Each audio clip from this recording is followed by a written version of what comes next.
Bismillahirrahmanirrahim. Elhamdülillahi Rabbil alemin. Vessalatu vesselamu ala eşrefil enbiya vel mursalin. Ala nebiyina Muhammed ve ala alihi ve sahbihi ecma'in.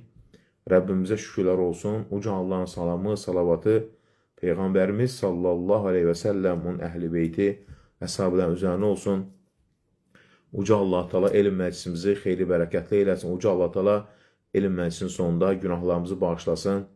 Kimin nə istəyarsı varsa Allah Teala istəyin arzusuna çatdırsın. Uca Rəbbimiz evladlarımızı salih kullarına eyləsin, hidayət etsin. Uca Allah Teala dünyasını dəyişən valideynlərimizi məkan cənnət eyləsin. Uca Allah Teala əskərlərimizi qorusun. Uca Allah Teala şəhidlərimizə qəni-qəni rəhmət eyləsin. Uca Allah Teala ölkə rəhbərimizi qorusun, işlərini müvəffəq eyləsin. Üç rəngli bayrağımız hər zaman yüksəklərə dalğalansın. Amin.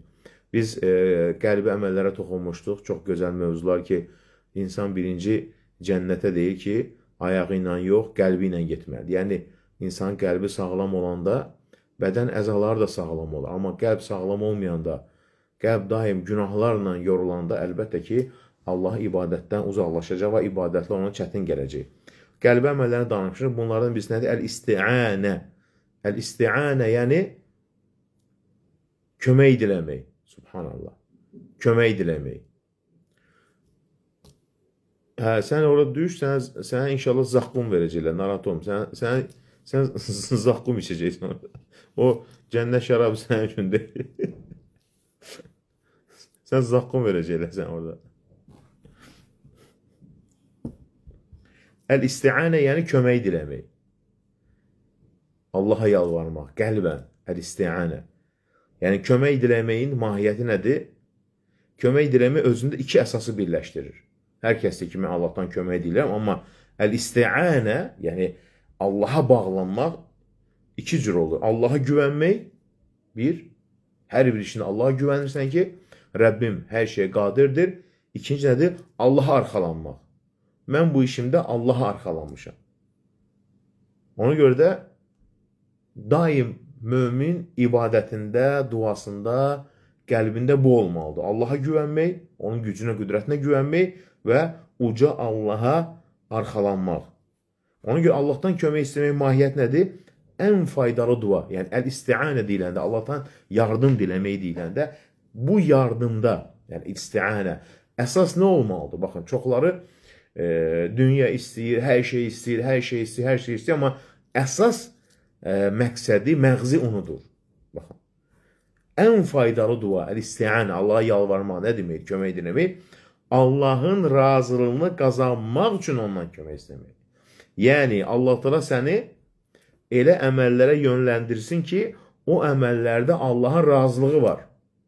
Daim dualarını desən ki, Allahım, məni sənin razı qaldığın qullarından eylə, razı qaldığın bəndələrindən eylə. Əgər həqiqətən də Allah səndən razı qalsa, dünya və axirəti önünə sərər. Ona görə ən böyük nemətlərdən biri də Allahın bəndəsinə öz razılığına çatmaq üçün yardım etməsidir. Bax, əsas yardım budur. Subhanallah. La ilahe illallah. Çoxları bu duanı etmirlər. Əksinə, ən əzəmətli dua budur. Allahım, yəni mənə yardım eylə. Nədə? Sənin razını qazanmaq üçün. Subhanallah. Hər insan Allah razını qazana bilir, xeyr. Peyğəmbərlər nəql olunan duaların hamısının əsasında bu məna daşıyır. Subhanallah. Baxın, nə deyir alimlərdən birisi? Ən faydalı duanın hansı olduğunu düşündüm və gördüm ki, ən faydalı dua Allahın razını qazanmaq üçün ondan kömək istəməkdir. Allahdan kömək istəməlisən. Çünki Allah sənə yardım etməsə, onun razını qazana bilməyəcəksən. Hər bir şeydə biz Allaha möhtacıq. Sonra gördün ki, bu məna Fatihə surəsində belə ifadə edilmişdir. Yalnız sənə ibadət edir və yalnız səndən kömək diləyirik. Subhanallah. Ona görə hər zaman dualarında unutma. Nədir? Allahın razını qazanmaq üçün Allahdan istəmək, Allah səni müvəffəq eləsin, yəni Allah səni razını qazandıran əməllərə yönləndirsin və bu yolda sabit etsin. Çünki Allah səndən razı olsa, hər bir şeyi sənə dünya və axirətdə verəcək. Ona görə, baxın, Allahdan kömək istəməkdə, əl-isti'anə, yalvarmaqda yol verən nöqsan nədir? Peyğəmbərimiz buyurur, sənə fayda verən şeyə can at, Allahdan kömək istə və aciz qalma. Yəni bu hədisdə Peyğəmbərimiz bizə 3 mühüm şeyi öyrədir Allahdan yardım deməkdə. İnsan fayda verən işlərə çalışmalı, məqsədinə çatmaq üçün lazım olan səbəblərdən yapışmalı və bütün bunlarla yanaşı Allahdan kömək istəməlidir. Eyni zamanda tənbəllikdən, acizlikdən və səbəbləri tərk etməkdən çəkinməlidir. Misal üçün yazmışdı, sübh namazını niyə qıla bilmirəm, sübh namazı qalxa bilmirəm. Aciz, tənbəlsən.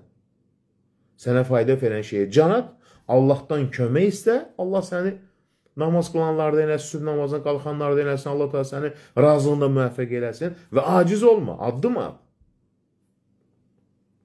Ona görə bu məsələdə 2 cür nöqsan ola bilər. Birincisi, insanın səbəblərdən yapışmaqda səhlənkarlıq etməz. Səbəb nədir? İşləmək lazım, çalışmaq lazımdır. Xəstələrimizə həkimə getməlisən. Yəni, əlindən gələni etməlisən. İkinci, səbəblərdən yapışsa da Allahdan kömək istəməkdə səhlənkarlıq etmə. Qəlbin Allaha bağlanması, səbəbə bağlanması deyil. İşdən yapış, amma yenə də Allahdan yardım istə. Deməli, mömin səbəblərdən yapışar, lakin qəlbini səbəblərə deyil, Allaha bağlayar, çalışar, səy göstərər və nəticəni Allahdan gözləyər. Kim bir iş üçün kömək istəyər, lakin həmin iş Allahın itayətinə və razına xidmət etməzsə, o iş insanı Allahın razılığından uzaqlaşdıran və onun yolundan ayıran bir səbəbə çevirilər. La ilahe. Allahdan nədən yardım diləyərlər? Razı qaldıq işlərdə. Haram işlərə deyil, günah işlərdə deyil. Subhanallah. Sonra gəlir qəlbi əməllər nədir? Əl-istiqamə. Nə demək istiqamə? Doğru yolda sabit qalmaq. Daim Allahdan deyək, Allahım, sən məni sabit eylə, qəlbimi sabit eylə, imanda sabit eylə, doğru yolda sabit eylə. Subhanallah. Çünki insan görsə namaz qılı tərk edir və ya namaz qılı sonra gedir qəbirdən, daşdan kömək istəyir və s. Sabit ola bilmir. Yəni, istiqamə deyirlər. Onun əhəmiyyəti nədir, mahiyyəti? İstiqamə, doğru yol sabit qalmaq, dini bütövlükdə özündə cəmləyən geniş mənalı bir anlayışdır. İstiqamə, yəni Allahın verdiyi əhdə sadiq qalmaq, doğruluqla onun üzərində dayanmaq və doğru yoldan ayrılmamaqdır. Subhanallah. Yəni Allah da səni sabit etməsə, sabit qala bilərsən doğru yolda? Yox. Ona görə doğru yol sabit qalma, istiqamə 2 əsas üzərində qurulur. Əməllərdə orta yolu qorumaq, yəni nə səhlənkarlığa yol vermək, nə də həddi aşmaq. Səhlənkarlıq etmə. Namazları vaxtında qıl, ibadətləri vaxtında qıl, çalış. İkinci, Rasulullahın sünnəsindən, buyruqlarından möhkəm yapışmaq. Bu 2 əsasdan kənara çıxmaq 2 şəkildə olur. Ya səhlənkarlıq və əməlləri zay etmək, ya da həddi aşmaq və ifrata varmaq. İfrata varan kimlərdir? Həddi aşıb o işitçilər, təkvirçilər, həddi o qədər aşırlar ki, gedib insanlara kafir deyirlər. Yəni, deyik, istiqamət sahibi ol, kəramət axtaran olma. Yox, möcüzə olacaq. Xeyr. Çünki nəfsin kəramət axtarmağa can atır. Rəbbin isə səndən doğru yolda sabit qalmaq istəyir. La ilahe illallah. Ona görə deyilir ki, istiqamət növləri nə deməkdir? Bəndənin tələb olunan doğru yolda sabit qalmaq, yəni doğru və düzgün yolda sabit qalmaq. Əgər insan kamil şəkildə buna nail ola bilmirsə, heç olmasa bacardığı qədər, baxın, bacardığı qədər doğruya yaxınlaşmalısan. Səddidu və qaribu. Yəni, sabit qal, amma çalış, addım at. Bundan aşağısı isə səhlənkarlıq və əməlləri zay etməkdir. Subhanallah. İstiqamə, doğru yol insanın sözlərinə, əməllərinə, hallarına və niyyətlərinə aiddir. Bütün bunlarda istiqamə, onlar Allah üçün, Allahın köməyi ilə, Allahın əmrinə uyğun olmalıdır. Subhanallah. Kim doğru yolda sabit qalarsa, cahil, baxın, doğru yoldasansa sən. Doğru yoldasan, ibadət edirsən, ola bilsin, qadın hicab taxır, misal üçün, nəsə ibadətlər yerinə yetir və ya kişi və ya filan. Əgər doğru yolda sabit qalarsa insan, cahil insanların onun qınamasına və insanların ondan uzaqlaşmasına özünü hazırlamalıdır. Sən doğru yolda onu görəcəksən, səni sevməyən olacaq, səndən uzaqlaşan olacaq, sənə dil uzatan olacaq. Bunlar səni doğru yoldan uzaqlaşdırmalı deyil. Əksinə, sən haqq yolundasansa, Mütləq sənə dini ilə əziyyət verəndə olacaq. O zaman nəfsini hazırla. Çünki belə insan dünya və axirət işlərində insanlar arasında qərib kimi qala bilər. Özünə yardımcı və dəstəkçi tapmaya bilər. Qərib kimi baxa bilərlər sənə. Buna baxıb, misal üçün, namazdır, hicabdır, filandır. Deməli, sən hazır olmalısan. Sən sözlərdə, əməllərdə insanın halında həqiqi istiqamə, doğru yolda qalmaq, yalnız düzgün elmə və sağlam anlayışa sahib olduqdan sonra mümkündür. İnsan elm baxımından doğru təmələ malik olmalıdır. Düzgün əqidəni öyrənməlisən və Peyğəmbərin çırağından nur almalısan. Belə olmayan kəsdə nə sağlam anlayış, nə də həqiqi doğru yolda sabit qalmaq olar. Bunun faydası nədir? Həqiqi xoşbəxt insan və müvəffəq olan o kəsdir ki, Rəbbindən bir an belə üz döndərməsin. Hər zaman Rəbbini düşünür. Nə sağa, nə sola yönəlsin və Allahdan başqasını özünə Rəbb, vəkil, sevimli, işlərini idarə edən, hakim, yardımcı və ruzu verən qəbul etməsin. Ancaq qəlbini Allaha bağlasın. Allahdan başqa qəbir, daş, övliya yox, Rabbul Aləmin. Çünki salih insanlar Allah ondan razı olsun. Bu dünyaya gəliblər ki, yaxşı əməl etsən, cənnəti qazansınlar. Amma Əl-Hayyul Qayyum kimdir? Daimi qalan, Əl-Hayy, daimi yaşayan, ölməz, əbədi, uca Allah Teala. Baxın, ən böyük kəramət, yəni insanın dilləri filan övliyada kəramət var. Lazım deyil kəramət axtan. Ən böyük kəramət nədir? Doğru yolda sabit qalmaq. Subhanallah. Allahın insana verdiyi ən böyük nemətlərdən biri də ona getdiyi yolun həqiqətini göstərməsidir ki, insan həmin yolda sabit qalsın. Sən haqq üzərindəsənsə. Həmçinin Allah ona öz nöqsanını və qüsurlarını göstərir. Onları düzəltsin. Günahlarını göstərir ki, onlardan tövbə etsin. Bax, budur. O kəs ki, qüsurlarını görür, özünü düzəldir, deməli, doğru yoldadır. Allah onu iyini qoruması altına alıb.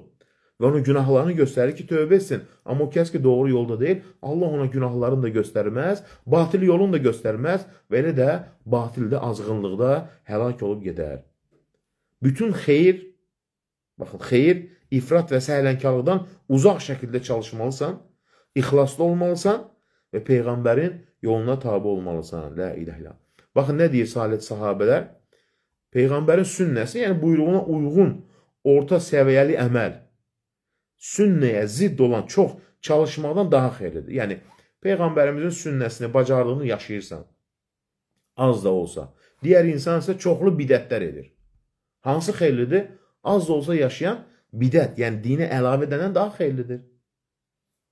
Ona görə nədir? Doğru yoldan gələn mömin çıxmasını daim desin ki, Allahım sən məni haqq yolunda sabit eylə. Nə deməkdir bu?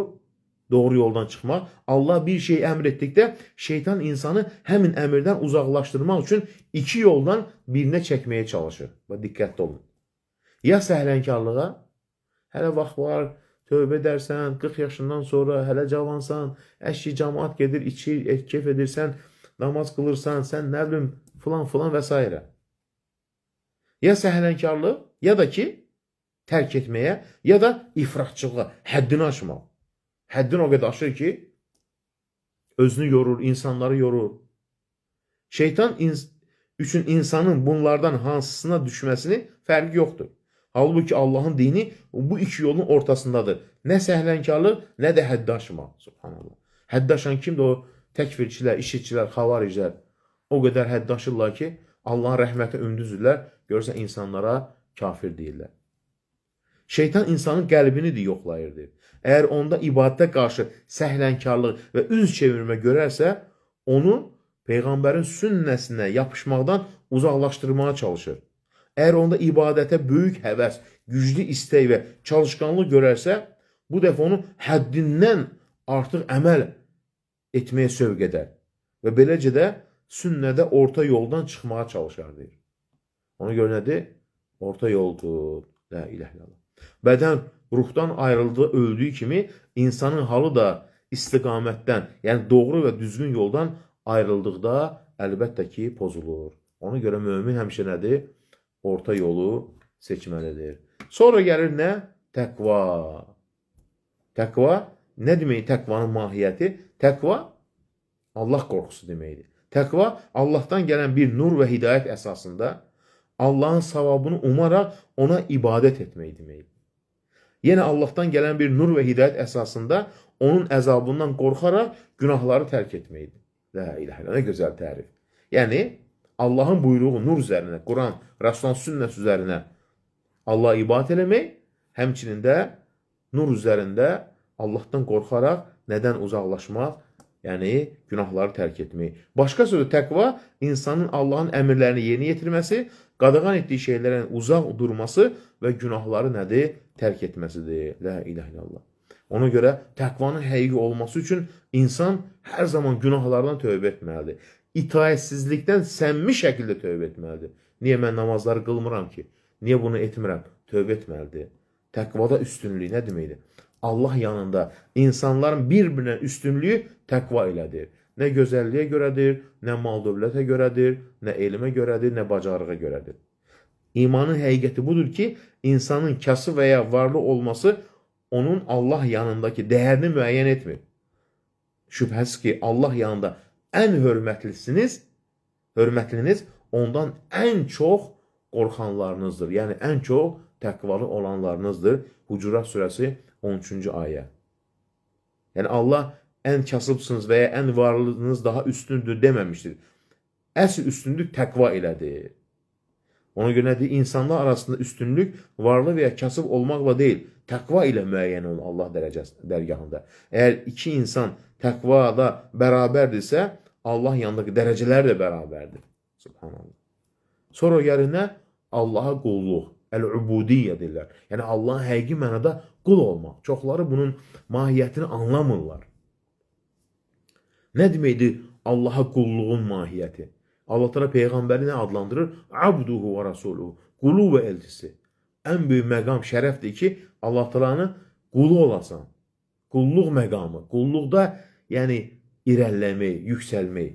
Nə deməkdir qulluğun mahiyyəti? Qulluğun həqiqəti Allah tam məhəbbət bəsləmək.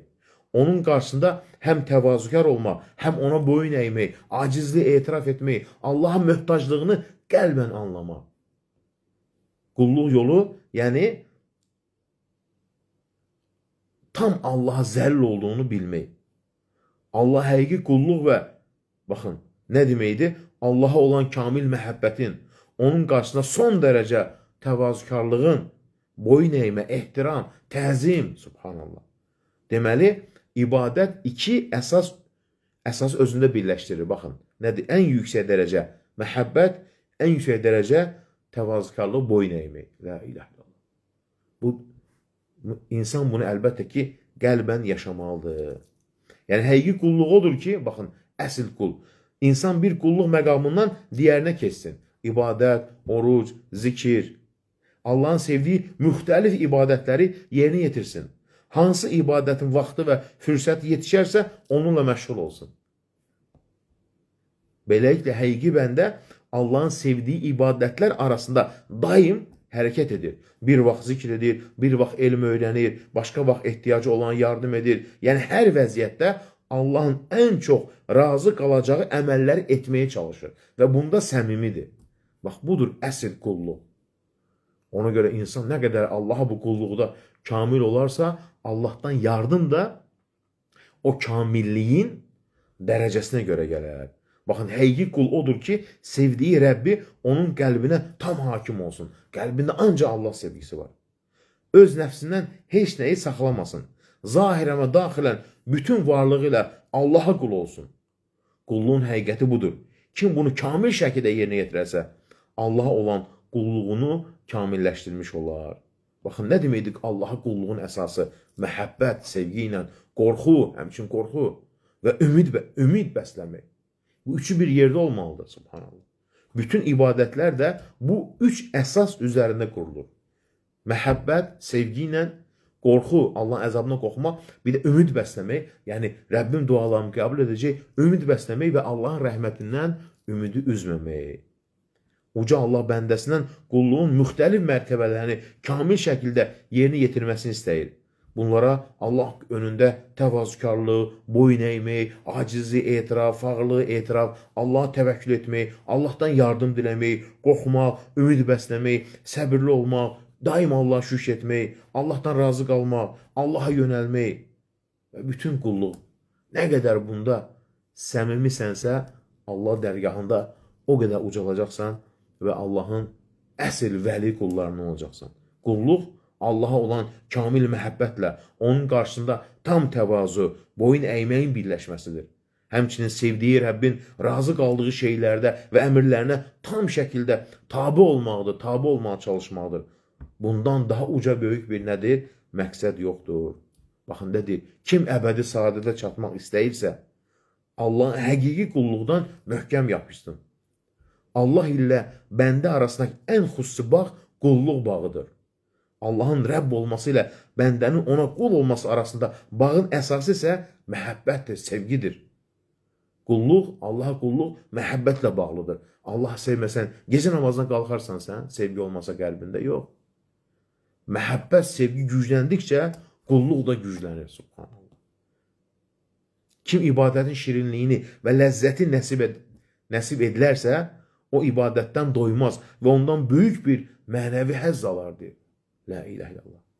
İbadətin verdiyi rahatlıq və ləzzət insanın əyləncə, oyun və nəfsani istəklərdən aldığı ləzzətdən qat-qat böyükdür. Çünki onların ləzzətləri keçir gedir, yenidən qəlbə sıxıntı gəlir. Mömin, qəlbin və bədənin qulluğu nə deməkdir? Baxın. Müminin qəlbi qəlb ibadətləri ilə dolmalıdır. Onun qəlbi Allaha və insanlara qarşı kin, həsəd, pis əxlaqdan təmizdir. O qəlbi və bədəni ilə özünü Rəbbinə həsr etmiş bir bəndədir və üzərinə düşən qulluq vəzifələrini yerinə yetirir. Qəlbin və bədən üzvləri kimi Allaha qulluq etməsi vacibdir. Qəlbin qulluğunu tərk etmək, bədən üzvlərinin qulluğunu tərk etmək kimidir. Yəni qəlbdə olan sevgi, qorxu, məhəbbət, Allaha təvəkkül, inam, Allaha qayıtmaq. La ilahe. Həmçinin Allaha qulluq nədir? Peyğəmbərimiz s.ə.v-in buyruqlarına uyğun hərəkət etmək. Həmçinin insanın məqsədi nə olur? Qəsdi Allah. Niyyəti Allahın əmrlərini yerinə yetirmək. Yolu isə Allahın Peyğəmbərinə vəhy etdiyi hidayətə tabi olmalıdır. Müsəlman Allahın sevdiyi və Peyğəmbərin dili ilə buyurduğu şəkildə Allaha ibadət edər, öz nəfsinin istədiyi şəkildə deyil. Mənə belə xoşdur deyil. Ona görə bunu iki qısa cümlə ilə ifadə etmək olar. Yalnız səndən istəyirəm və yalnız sənin istədiyin şəkildə ibadət edirəm. Birinci tevhid, ixlas, ikinci isə Rasulullah sallallahu aleyhi və səlləmin buyruqlarına tabi olmalıdır. Qulluğun pozulması nə deməkdir? Kim qəlbin qulluğunu tərk edərsə, hətta bədən üzvləri ilə ibadət etsə belə, həqiqi qulluğun əsasını pozmuş olur, zəif olur. Çünki əsas məqsəd budur ki, bədən üzvlərinin rəhbəri olan qəlb Allaha qulluq etsin. O qəlbdə sevgi, Allah qorxusu, Allaha ümid, təvəkkül, Allaha sığınmaq, bunlar hamısı Allaha edilməlidir. Allahdan başqa dünyadan köçən sadə insanlara deyil. Qəlbin bədən üzvlərinin hökmdarı olması və Allaha qulluq etməsi nəzərdə tutulur burada. Bədən üzvlər də onun ardınca Allaha itayət və qulluq etməlidir. Ona görə də insan daim çalışmalıdır ki, qəlbini diri saxlasın. Qəlb söz nə deməkdir? Qəlb niyə? Dəyişkən deməkdir, yəni. Yuqalləb, dəyişir. Əgər başına bəla gəlsə, sıxıntı və zillətin səbəbini bilmək istəyirsənsə, qəlbinin kimə qulluq olduğuna bax. Yatağına uzandığında qəlbin hardadır? Yuxudan oyandıqda ilk olaraq qəlbin hara yönəlir? Qəlbin daim kimə bağlanıbsa, əslində onun qulu olmuş və onu özünə məbud etmiş olar, deyir. Qəlb xəstəlikləri, riyakarlıq, özünü bəyənmək, təkəbbür, həsəd kimi hallar qəlbin Allaha həqiqi qulluq etməsini neyini zəiflədir. La ilahe illallah. Qəlbdə belə şeylər olmaz. Baxın, insan deyir, torpaq və sudan yaradılmış bir bəndədir. Əgər nəfsinin, şəhvətinin, mal dövlətinin və gücünün qulu olarsa, bunlar onu əsir edər, özü hökmü altına salar. Beləcə insan Rəbbinə qul olmaq əvəzinə nəfsinə və dünyaya qul olur. Subhanallah. Peyğəmbərlərin Allaha qulluğu necə idi? Məhəmməd Peyğəmbər Allaha qulluq məqamına ən kamil şəkildə həyata keçirdiyi üçün bütün yaradılmışlardan üstün olmuşdur. Hətta Adəmdən də üstündür bizim Peyğəmbərimiz sallallahu aleyhi ve sellem. Buna görə də Allah onu ən uca və şərəfli məqama qul adı ilə vəsf etmişdir. Abduhu deyir Quran-ı Kərimdə. Onun dünyada və axirət digər insanlara üstün olmasının səbəblərinin biri də Allaha qulluğunun kamilliyidir. Subhanallah. Düşünün, gecə səhərə qədər namaz qılır, ayaqları şişir. Ayşə anamız ki, ey Allah Resulü, Allah təala sənin bütün günahlarını bağışlayıb, deyir ki, əfələ əkunu abdən şəkura, Allah şükür edən qullardan olmayın mı? La ilahe illallah.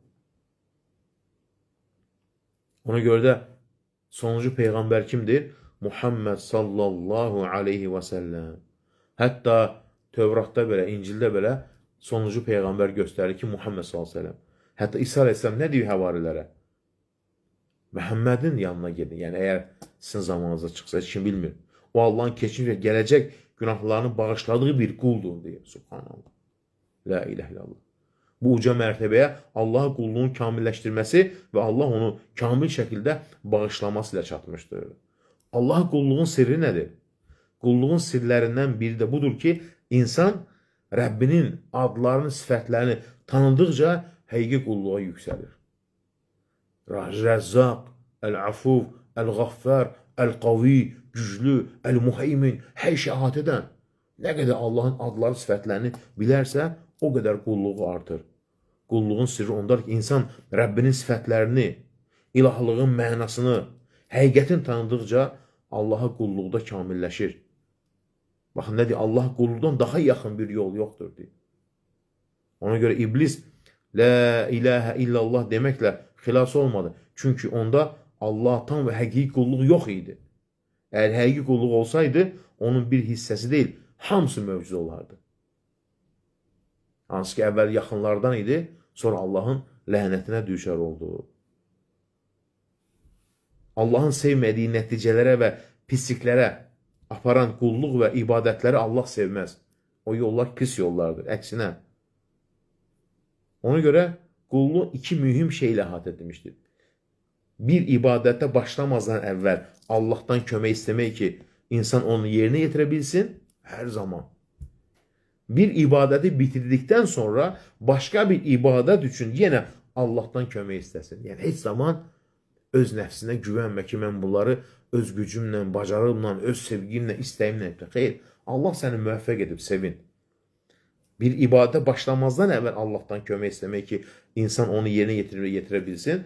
Bir ibadəti bitirdikdən sonra başqa bir ibadət üçün yenə Allahdan kömək istəməlidir. Beləcə, bəndə ömrün sonuna qədər bu ibadətlərdən digərinə keçərək Allaha qulluq etməyə davam edir. Baxın, qulluğun sınaqları nə deməkdir? İnsanın tərbiyə və saflaşdırılması qulluq yolunda böyük bir imtihandır. Məqsəd qəlbdə olan pislikləri, çirkin xüsusiyyətləri və nöqsanları üzər çıxarıb təmizləməkdir. Ona görə Allah sevdiyi qulunu imtihan edir.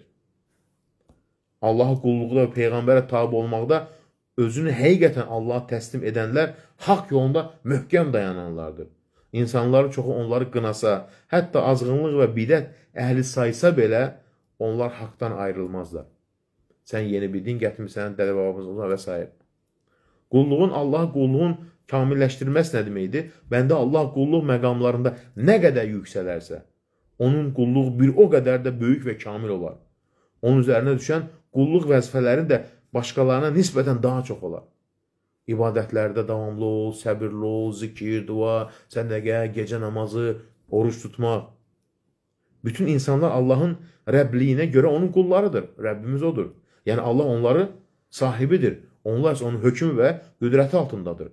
Allah'a itaət edən möminlər isə bununla yanaşı ibadət, itaət və məhəbbətlə ona qulluq edən bəndilərdir. Allahın hər bir gözəl adı bəndədən həmin ada uyğun bir qulluq tələb edir. Ya Razzaq, ruzu ver.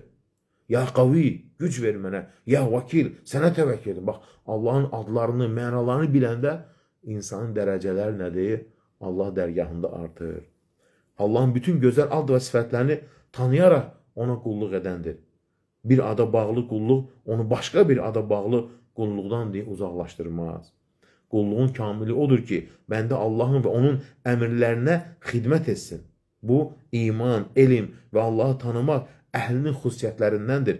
Elm öyrənmək. Elm öyrənməsən Rəbbini necə tanıyacaqsan? Allah bəndəsindən qulluq mərtəbəsini kamilləşdirməsini istəyir. Buna görə də bəzən onun üçün, bəzən Allah da bizi günahla, sınaqla tətbiq edir ki, bəndə tövbə edərək Allaha qaysın və tövbə qulluğunu da yerinə yetirsin. Çünki tövbə Allah bəndlərinin sevdiyi böyük qulluq əməllərindəndir. Sən Rəbbinə səmimi qəlblə tövbə edirsənsə, sən Allaha qulluqda ən yüksək məqama çatmış bir insansan. Bəndənin qulluğu nə qədər kamil olarsa, Allah ona yardımı da bir o qədər nədir? Böyük olar. La ilahe illallah. Ona görə nədir? Mütləq qulluq sahibi müəyyən bir ibadət növü ilə tanınmaz. Çünki o, Allahın razı qaldığı bütün ibadət növlərini sevir və yerinə yetirməyə çalışır. Hər bir ibadətin öz vaxtında onunla məşğul olur. Namaz gəldi, namazdır. Ramazan gəldi, Ramazan orucu. Boş vaxtı zikir. Gecə gəldi, gecə namazı. Və s. belənçinə imkan oldu sədəqə verər. Hər bir ibadəti öz vaxtında onunla məşğul olar. Özünü yalnız bir ibadət növünə bağlamaz. Hər vaxt və vəziyyətdə üstün ibadət həmin anda Allahın razını üstün tutmaq və vaxtının tələb etdiyi vəzifə ilə məşğul olmalıdır. Misal üçün, əstəğfurullah zikri ən uca zikirdir. Amma ən çox faydalı vaxt hansıdır? Sübh çağında, yəni sübh namazına bir 15-20 dəqiqə qalmış. Niyə? Alta tərifləyir. وَالْمُسْتَغْفِرِينَ بِالْأَسْحَارِ Sübh çağında bağışlanma diləyənlər. Görəsən, o vaxtda Allahdan bağışlanma diləyənlər sırasında varsan, yoxsa yox. Bax, budur qulluqda yarışma. Əgər sən bütün Allaha qulluqda çalışırsansa, belə insan həqiqi və kamil qulluq sahibidir. Həqiqi bəndə Rəbbinin hökmlərini onun həyatında həyata keçirməsindən narazı olmaz. Əksinə, Allahın hökmlərini razılıq və məmnuniyyətlə qəbul edir. Yəni, Allah sənə bir şeylə imtihana çəkib, müsibət gəlib, buna görə narazı olmaz, həqiqi Allaha qul olan. Çünki deyir ki, burada hər bir şeydə Allahın hikməti var. La ilahe illallah. Ona görə deyir ki, həqiqi azad insan nəfsinin və şəhvətinin hökmünü qıran, onlara tabi olmayan və özünü onların əsarətindən xilas edəndir. Şəhvət, dünya istəyi, zina, haramlar. La ilahe illallah. Həqiqi azad insan budur, deyir. Yaradılışın və nəfsin əsarətindən qurtulub, aləmlərinin Rəbbinə qulluq şərəfinə nail olan kəsdir. Beləliklə, onda həm qulluq, həm də həqiqidir, azadlıqdır birləşir. Onun qulluğu nə qədər kamil olarsa, o qədər də deyir, azadlığı da kamil olar. Mömin bəndə özünü nəfsin əsarətinə azad edər günahlardan. Yaradılmışların və maddi dünyanın qulluğundan qurtular və aləmlərin Rəbbinə qul olar. Bədəni ona xidmət etdiyi halda o öz nəfsinin və dünyanın qulu olmaz. Bəzilər ancaq nəyin quludur deyib Peyğəmbərimiz sallallahu əleyhi və səlləm, dünyanın dirhəmin ancaq səhər açır, dünya və bütün bu Allah ibadətdən uzaqlaşdırır. La ilahe illallah. Yəni qulluğun bir növü ilə məhdud olmaz. İnsan bütün ibadətlərdən etməyə çalışmalıdır. La ilahe illallah. Ona görə nə deməkdir? Allaha görə münasibət göstərir. Nə deməkdir? Allahı tanıyan salih insanların xüsusi qulluq növlərindəndir ki, yalnız çox güclü bəsirət sahibi olanlarda kamil şəkildə olur. Bunun mənası budur ki, insan Allahın sevdiyini sevir, Allahın razı qalmadığından uzaq durur. Münasibətlərini nəfsinə görə deyil, Allahın razına uyğun qurmağa çalışır. Bax, əsas incəlik bax, buradadır Allah qulluqda. Kim insanlarla münasibətində Allahın razını əsas götürərsə, dostluq və düşmənçilik məsələsində də nəfsini deyil, Allahın hökmünə tabi olar. İnsan Allahın sevməsi, onu dost tutması, həmçinin Allahın düşmənlərinə qarşı mövqe tutması nə qədər güclü olarsa, bu qulluq növündən də payı bir o qədər də çox olar. Yəni, Allahın sevmədiyini sevməz. La ilahe illallah. Allahın düşməni şeytan. La ilahe illallah. Ona tabi olma. Onu qəzəbləndir. Nə ilə? İbadətlə, dualarla. La ilahe illallah. Ona görə nədir? Həqiqətən şeytan sizin düşməninizdir. Siz də onu düşmən sayın deyir. Fatir surəsi 6-cı ayə. Yəni Allahın düşməninə qarşı çıxmaq və bunu Allah üçün etmək Allahın sevdiyi qulluq növlərindəndir. Bu qulluğun qərdini yalnız ayıq və bəsirət qəlbi açıq olan, görən, haqqı görən insan bilir. La ilahe illallah. Ona görə də nədir? Bu ən üstün məqamlardan biridir. Həmçinin baxın, İslam və Peyğəmbərimiz buyurur ki, zaman gələcək ki, İslam deyil qəribləşəcək. Nə deməkdir qəribləşəcək? Yəni, insanlar görəcəksən ki, ibadətlərdə, Allahın buyruqlarında insanlara qəribə gələcək. Subhanallah. Tədricən Peyğəmbərin buyruqları insanlar arasında zəifləyəcək, insana qəribə kimi baxacaqlar. Elə o anda müminin əsl üstünlüyü ortaya çıxır.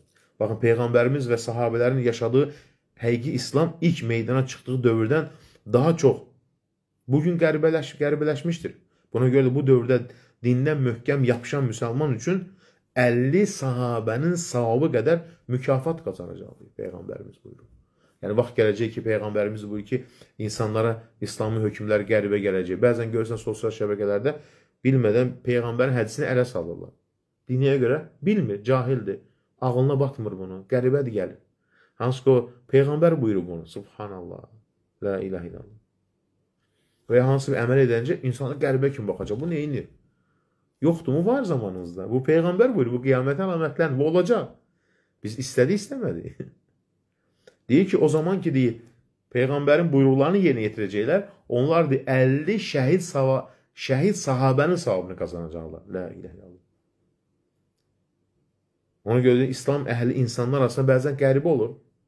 Möminlər İslam əhli arasında qəribədir. Elm əhli isə möminlər arasında qəribədir. Subhanallah. La ilahe illallah. Ona görə də nədir? Mömin çalışmalıdır ki, İslamın buyruqlarında bacardığı qədər nədir? Yerinə yetirsin. Onun İslamın əsası nədir? Tevhid. Allah'a ibadət eləmək və Allah Teala heç bir şey şərik qoşulmaq. Peyğəmbərlərin dəvətin başlanğıcı, Allah'a gedən yolun ilk mərhələsi və bəndənin bu yolda çatdığı ilk məqamdır. Amma görürsən, bugün çox dəvətçi var, amma tevhiddən danışan yox. Nəinki danışan, hətta bəziləri insanları şirkə dəvət edir. Deyir, get qəbirdən istə. Hətta birisi çıxıb deyir ki, birbaşa Allahdan istəmək deyir, Allah'a şərik qoşmalıdır. Sən deyir, çerez övliyə istəməlisən. Subhanallah. Tam Allahın buyruğunun tərsi. Görürsün necə qəribələşib. İnsan İslam'a ilk olaraq tevhidlə daxil olur. La ilahe illallah. Dünyadan ayrılarkən də son söz nədir? Tevhid olmalıdır. Tevhid insanın dünyadan ayrılarkən də son sözü olmalıdır. Ona görə, yəni, dinimizin əsas nədir? Tevhid, Allah'a ibadət eləmək və Allah Teala heç bir şey şərik qoşmamaq. Həmçinin Allahın sifətlərinə iman. İslamın təməli, imanın əsası və Allah'a qulluğun bəhrəsidir. Kim Allahın sifətlərini inkar edərsə, İslamın, imanın və ehsanın əsaslarını sarsıtmış olar. Həmçinin Allah həqiqi şəkildə tanıyanlardan ola bilməz. Ona görə Allah'a çatmaq istəyən kəsə belə deyirlər. Qəlbindən Allahdan başqa hər şeyi çıxar və ona yönəl. O insanın qəlbində çətinlə düşəndə ya övliyə imdad, ya imam imdad varsa, bu doğru deyil. İmdad ancaq Allahdan istənilməlidir. Onun İslamda ilk adım insanın Allahdan başqa ibadət etdiyi bütün hər şeyi tərk etməsi. Qəlbindən bütün bağlılıqları çıxarması və ondan uzaqlaşmasıdır. Onun İslam Allahın dinidir. İslam göylər əhlinin dini və yer üzərindəki tevhid əhlinin dinidir. Və son dindir, bitdi. Və yer üzündə müxtəlif dinlər vardır. Bunlardan Allah razı qaldığı din İslam dinidir. Subhanallah. Çünki əvvəlki dinlər dəyişdirildi. Amma İslam yeganə son dindir ki, qiyamət gününə qədər davam edəcək və heç kimsə Quran-ı Kərimi dəyişdirə bilməz. Yəni, müsəlman nə deməkdir? Özünü Allaha təslim edən, onun hökmlərinə etiraz etməyən və Allahın əmrlərindən narazı qalmayan kəs. Bəzi çıxır müsəlman deyir ki, əşi, bu nə hökmdür? Allah hökm verib, Peyğəmbər belə buyurub. Subhanallah, olmaz. Sonra gəlir iman. Yəni, imanın əsasları. İman üzərində qurulduğu məqamlar nədir? Məhəbbət, qorxu, ümid. Subhanallah. Uca Allah buyurur. Onların yalvardıqları özləri də Rəbbinə hansı daha yaxın olacaq deyə vəsilə axtarır. Onun rəhmətini umur və əzabından qorxurlar. İsra 57. Yəni, sizin Allahdan başqa kömək istədikləriniz əslində vaxtında Allah'a yalvarırlar. Allah'a yaxınlaşmalı çalışırlar. Elə siz onlar Allah'a yaxınlaşmalı çalışır. Siz necə onlarla kömək istəyirsiniz? Onlar Allahdan istəyirdilər. Möhtəşəm bir ayədir bu. Yəni peyğəmbərdən soruşuldu, nə demişdi? Səbir və güzəştli olma. Bu da imandandır. La ilahe illallah. Yəni bu çox əhatəli böyük bir cavabdır. İmanın mərtəbələri, imanın faydalı nədir? Hər bir insan üçün zəruridir. Yalnız imanla elmi qüvvəsini kamilləşdirən, salih əməllərlə əməl qüvvəsini tamamlayan, başqalarına haqqı tövsiyə edən və bu yolda səbirli olmağı tövsiyə edən insanlar haqq üzərindədir. La ilahe illallah. İmanın zəifliyi insanın bu keçici dünya həddindən artıq bağlanmasının, axirətə isə rəğbətin azalmasının ən güclü səbəblərindəndir. Çünki dünya həyatı axirətin yanında xəyal və yuxu kimidir. Yəni, hər kəs bu dünyadan köçəcək. İman gücləndikcə insanın axirətə olan şövqü də güclənir və onu əldə etmə istəyi artır. İman əməllərin ruhudur. Əməlləri hərəkətə gətirən və insanı xeyirli işlərə sövq edən nədir? İman. İman insanı pis və çirkin əməllərdən çəkindirir.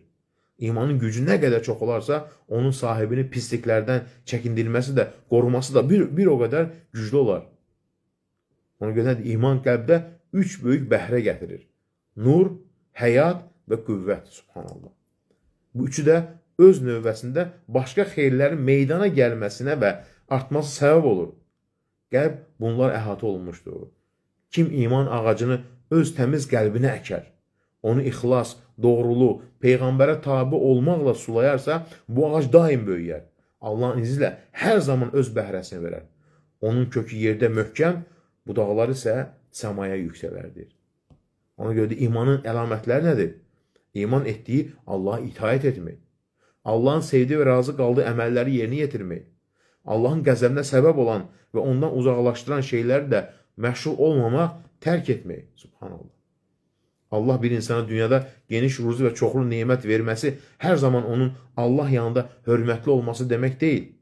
Eləcə də insanın sıxıntı içində olması onun Allah yanında dəyərsiz olması mənasına gəlmir. Həqiqi hörmət və ucalıq Allah bəndəsinə itayət, iman, özünə yaxınlıq nəsb etməsidir. Həqiqi alçalma isə insanın bunlardan məhrum qalmasıdır.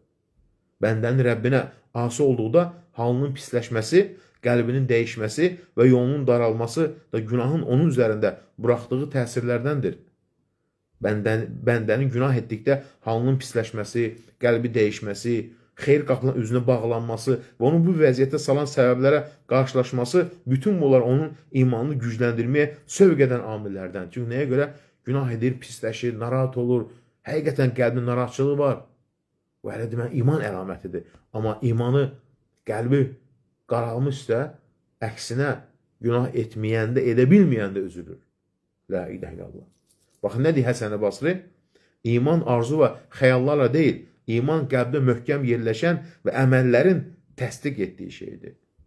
Ona görə Allah iman nurunu belə təsvir etmişdir. Onun nurunu məsələ içində çıraq olan bir taxça kimidir. Nur surəsi 35-ci ayə. Nə deyir Ubey ibn Kəb? Bu, müminin qəlbindəki nurun misalıdır. İmanın nuru qəlbdə möhkəmlənib parladıqda onun təsiri bədən üzlərində görünür. Üzdə və gözdə onun izi görünər. İnsanın söz və əməllərində özünü göstərər. İman sahibi günah işləməkdə israr edə bilməz. Çünki qəlbindəki iman nuru onu daim tövbəsini yeniləməyə və hər nəfəsində Allaha qayıtmağa çağırır. Bu isə Allahdan bəndəsinə bəxş etdiyi ən sevimli qulluq əməllərindəndir. La ilahe. Ona görə iman nemətinə görə sevin. Altara buyurur, məyər Allah şükr edənləri daha yaxşı tanımırmı? Ən'am 53. Yəni, onlar iman nemətinin qədrini bilən və buna görə Allah şükr edən kəslərdir. Allah şükr et ki, ateistlərdən və ya Allahı inkar edənlərdən deyilsən. La ilahe. Ən böyük və həqiqi nemət iman nemətidir. İman neməti möminə məxsus olan ən böyük nemətdir. Kafir isə bu nemətdən məhrumdur, ateist. Uca Allah buyurur, əgər Allah nemətlərini saymağa çalışsanız, onları sayıb qurtara bilməzsiniz. Həqiqətən insan çox zalım və çox nankordur. İbrahim surəsi 34-cü ayə. La ilahe illallah. İmanın şirinliyi nədir? İmanın özünə məxsus dadı və şirinliyi vardır. Bu dad və şirinlik həqiqətən hiss edilir insanda. İnsan bu məqama çatanda qəlbində şübhə və tərəddüd aradan qalxır. O zaman insan imanın həqiqətini birbaşa qəlbi ilə yaşayır. İmanın dadını və şirinliğini hiss edir. La ilahe illallah, Allaha inanan, iman gətirən, Allahın gücünə, qüdrətinə iman gətirən. Bəndə imanın və yəqinliyin dadını hiss etdikdə hikmət üzərində möhkəm durar və doğru yolda sabit qalar. Allahın vədinə imanın şirinliyini dadmaq insanı Rəbbinə doğru gedən yolda ciddi çalışmağa sövq edir. La ilahe illallah. Belə insan bu yolda göstərdiyi səyi ağır yük hesab etmir. Namazdır, digər ibadətlər buna ağır gəlməz. Amma imana mane olan şeylər nədir? Günah zəhər kimidir. Onlar insanın qəlbinə və imanına zərər verir. Əgər insan günahların təsirini vaxtında tövbə və faydalı vasitələrlə aradan qaldırmazsa, iman qüvvəsi zəifləyər və insan həlakə sürüklənə bilər. Günahların imana təsiri xəstəliyin bədənin gücünə təsiri kimidir. Buna görə nə deyir salihlər? Günahlar küfrə aparan yol olduğu kimi, xəstəlik də ölümə aparan bir yoldur. Ona görə imanı qorumaq insanın günahları tərk etməyə sövq edir. Çünki günahlar imanı mütləq zəiflədir və ya onun gözəlliyini və parlaqlığını azaldır. Ya nurunu söndürür, ya da qüvvəsini zəiflədir. Subhanallah. Ona görə mömin daim günahlardan tövbə etməlidir və Allahın yoluna qayıtmalıdır. La ilahe illallah. Ona görə də ondan sonra nə gəlir? İhsan dərəcəsi. İslam, iman, ihsan. Nə deməkdir ihsan? İhsan imanın qəlbi, ruhu və kamilliyidir. İhsan məqamı digər iman məqamlarının özündə birləşdirir və onların hamısını əhatə edir. İhsanın əsası budur. Allaha sanki onu görmüş kimi ibadət etmək. Sən onu görməsən, o səni görür. Yəni bu düşüncə ilə yaşayır. Hər bir əməlində yaxşı əməl edir, Allah məni görür. Pis əməl edir, istəmək Allah məni görür. İhsan ibadətdə ən yüksək məqamlardandır. Bu insan daim Allahın onu gördüyünü və nəzarət etdiyini dərk etməsi, bu inancda, bu hissdə yaşamasıdır. Ondan qorxması, onu sevməsi, onu tanıması, ona yönəlməsi və ibadətin yalnız ona xalis etməsidir. Ona görə sadiq insanların çata biləcəyi məqamlar içində ihsandan daha yüksək bir nədir? Məqam yoxdur. İhsan həqiqətən qəlb gözü ilə aydınlaşmasıdır. İnsan bu məqama çatdıqda Allahla münasibətində bundan daha uca bir məqam olmadığını dərk edir. İhsan, bu dərəcəyə çatmanın faydası nədir? Allah buyurur, yaxşılığın əvəzi yalnız yaxşılıq deyilmi? Rəhman surəsi 60-cı ayə. Nə deyir təfsir alimləri? La ilahe illallah deyən, Peyğəmbərin gətirdiklərinə iman edib əməl edən insanın mükafatı cənnətdən başqa nə ola bilər ki? İslamın bir nuru, imanın ondan daha güclü bir nuru, ihsanı isə imandan daha güclü bir nuru vardır. İslam, iman və ihsan bir insanda kamil şəkildə birləşdikdə onun Allah arasındakı maneələr aradan qalxar, qəlbi və əzaları nurla dolar, deyir. İnsanın qəlbində Allah sanki onu görürmüş kimi ibadət etmək şuuru gücləndikdə bu hal onun bütün həyatına təsir edir. Nəfsi Allah itaətə yönəlir və insanın daxilində böyük bir dəyişiklik baş verər. Sanki o əvvəlkindən fərqli yeni bir insan kimi olur. Deməli, buna çatmaq üçün çoxlu nə etmək lazımdır? İbadət, Allaha yalvarmaq, subhanallah. Daim Allahın yoluna qayıtmaq. Allah təala bizləri bu məqamlara çatan qullarından eyləsin. Bir qısa məsələyə toxunub, sonra suallara cavablandırarıq. Bax, bu da çox önəmlidir. Allahdan başqası üçün heyvan kəsmək barədə gələn hökmlər. Allahdan başqası üçün heyvan kəsilməz. Və bunun uca Allaha şərik olması. Uca Allah buyurur, de, şübhəsiz ki, mənim namazım, qurbanım, həyatım və ölümüm aləmən Rəbbi olan Allah üçündür. Onun heç bir şəriki yoxdur. Mənə belə əmr edilmişdir və mən müsəlmanların ilkiyəm. Ənam surəsi 162-163, yəni Allah da kimə buyurmuşdur bunu? İbrahim əleyhissalama. Həmçinin Allah buyurur, Fasalli li rabbika vanhar, Rəbbin üçün namaz qıl və ona qurban kəs. Kövsər surəsi 2-ci ayə. Baxın, Əli radiyallahu, Allah'ın razı olsun, rivayət edir ki, Peyğəmbərimiz mənə 4 məsələ söylədi. Allahdan başqası üçün qurban kəsənə deyə Allah lənət etsin. Ata-anasına lənət edənə Allah lənət etsin. Dində bidət çıxarana və ya bidətçini himayə edənə Allah lənət etsin. Bidət yenilik. Torpağın sərhəd nişanələrini dəyişdirənə Allah lənət etsin. Nə deməkdir? Məsələn, qonşu ilə sənin arasında torpaq var, nişanəni dəyişdirirsən, qonşunun torpağını özünə qatırsan. Buna deyir Allah lənət. Və yaxud da ki, misal üçün, dövlət buradan xət çəkib, sən onu misal üçün özünə qatırsan, nişanəni dəyişdirirsən. Baxın, Tariq ibn Şihabdən rivayət olunur ki, Peyğəmbərimiz sallallahu aleyhi ve sellem buyurdu. Əvvəlki ümmətlərdən bir kişi bir milçəyə görə cənnətə, başqa bir kişi isə bir milçəyə görə cəhənnəmə daxil oldu. Sahabilər soruşdular, bu necə oldu ey Allahın Rəsulu? Peyğəmbər buyurdu, 2 nəfər bir bütə sahib olan bir qövmün yanından keçirdi. Onlar heç kəsə həmin büt üçün bir şey qurban etməkdən keçməyə icazə vermirdilər. O bütə qurban etməlisən, ondan sonra bizim bu qəbilədən keçib gedə bilərsən. Yol onların üzərində. Onlardan birinə dedilər, bir şey qurban et. O dedi, qurban etməyə heç nəyim yoxdur. Dedilər, heç olmasa bir milçək qurban et. O da milçəyi büt üçün qurban etdi. Onlar onun yolunu açdılar, beləcə o cəhənnəmə daxil oldu. Sonra digər kişiyə, sən də bir şey qurban dedilər. Dedi, mən uca Allahdan başqa heç kəs üçün heç nə qurban etmərəm, heyvan kəsmərəm. Buna görə onun boynunu vurdular, o isə cənnətə daxil oldu. Subhanallah. Ona görə nədir? Çox ciddi məsələ. De, şübhəsiz ki, mənim namazım və qurbanım ayəsinin təfsiri, Rəbbin üçün namaz qıl və onu qurban kəs ayəsinin təfsiri, hədisdə Allahdan başqası üçün qurban kəsə lənətlə başlayır. Bu da həmin əməlin nə qədər böyük və təhlükəli günah olduğunu göstərir. Həmçinin ata-anaya lənət edən kəsə lənətlənmişdir. Buraya insanın başqasının ata-anasına söyməsi və nəticədə həmin şəxsin də onun ata-anasını söyməsinə səbəb olması daxildir. Peyğəmbərimizdən soruşdu bir nəfər ki, Peyğəmbərimiz deyəndə ki, Allah lənət etsin valideyni lənət edən. Dedi ki, bir insan, ey Allah, necə valideyni lənət edən? Dedi, sən başqasının valideyni lənət etsən, o sənin valideyni lənət edir. Sən başqasının valideyni söyürsən, o da sənin valideyni söyür. Səbəb olursan.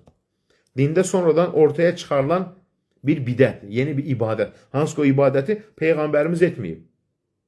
Onu da deyil, lənət olsun. La ilahe illallah.